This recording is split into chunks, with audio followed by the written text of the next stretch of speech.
안녕하세요. 김현준입니다. 오늘은 한 번쯤 들어봤을 그 제도 주택연금.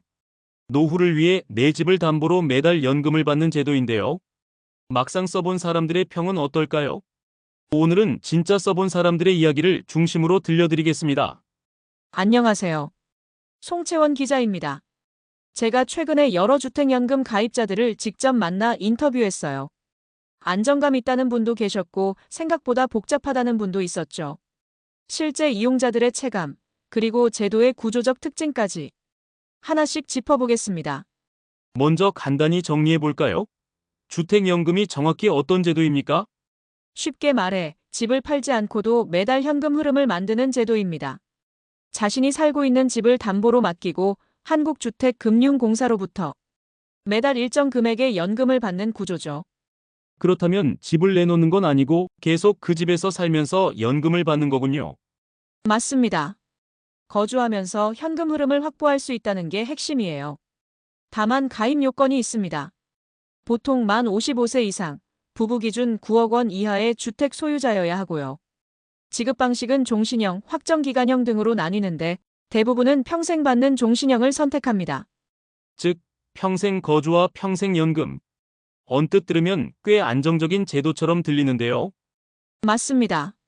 그래서 실제 후기의 첫 번째 키워드는 안심감이에요. 좋습니다. 실제로 써본 분들이 느낀 장점부터 볼까요? 네, 가장 많이 나온 말이 바로 매달 꼬박꼬박 들어오는 돈이에요.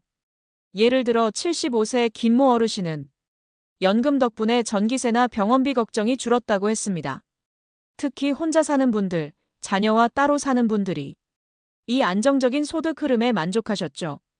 경제적 안정감이 주는 심리적 효과도 크겠군요. 네, 그리고 또 하나는 집을 유지하면서 살 수 있다는 점이에요. 집을 팔면 어디 가서 살지? 이런 걱정이 큰 분들께 이 제도는 심리적으로 상당한 위안을 줍니다.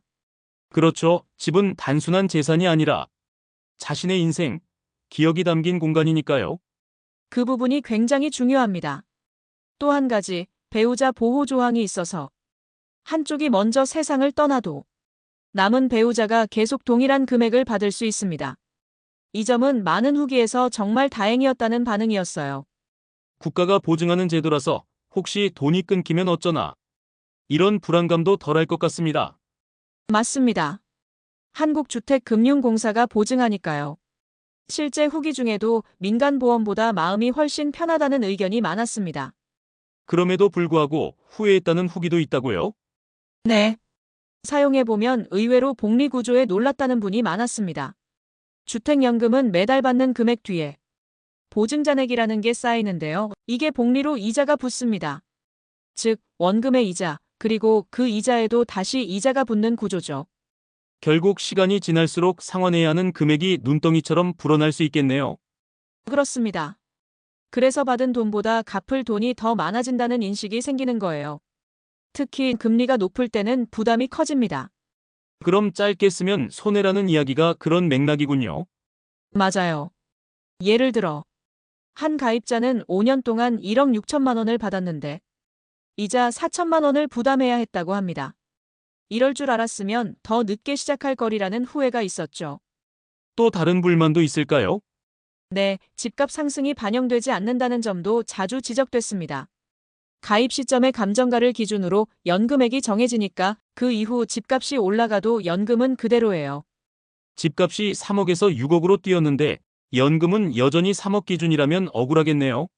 그렇죠. 그래서 집값 상승 지역 거주자들은 기회비용이 크다고 느끼는 경우가 많습니다. 또 하나 해지하려면 비용이 발생하고 재가입 제한이 있습니다. 즉, 유연성이 떨어집니다. 한번 들어가면 나오기 어렵다는 표현이 나올 정도예요. 상속 문제도 종종 언급되죠. 네.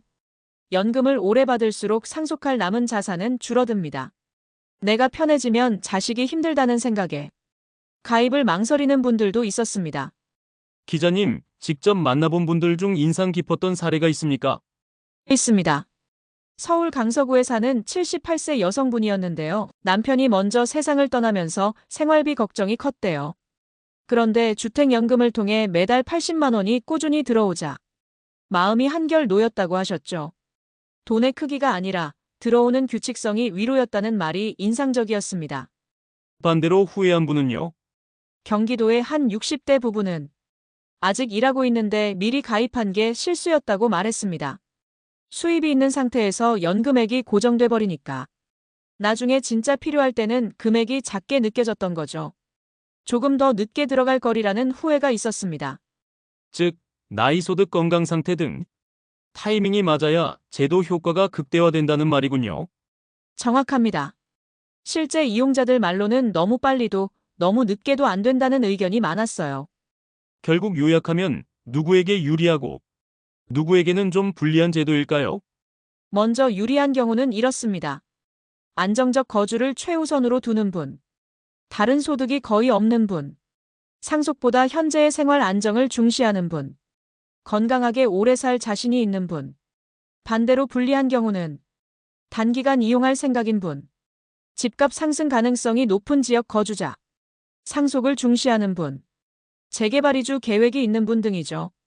즉, 내가 얼마를 받느냐보다 내 삶의 방식과 가치관이 어떤가가 더 중요한 판단 기준이군요. 맞습니다. 연금은 숫자만의 문제보다 마음의 안정을 얻느냐, 유연성을 잃느냐의 선택이기도 하죠.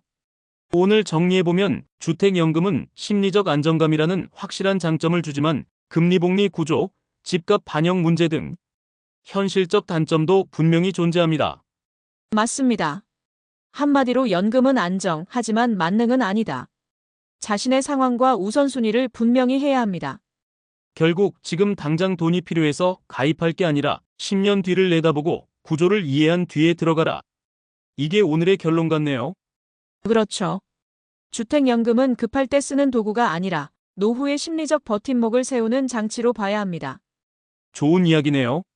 오늘 내용은 단순한 제도 설명이 아니라 실제로 써본 사람들의 체감을 통해 우리가 무엇을 기대하고 무엇을 경계해야 하는지를 함께 짚어봤습니다. 지금 듣고 계신 분들도 본인 상황에 맞게 신중히 판단하시길 바랍니다. 오늘 주택연금 진짜 써보면 어떤가는 여기까지입니다. 지금까지 김현준이었고요. 송채원이었습니다. 다음 시간에도 실생활에 도움되는 이야기를 전해드리겠습니다.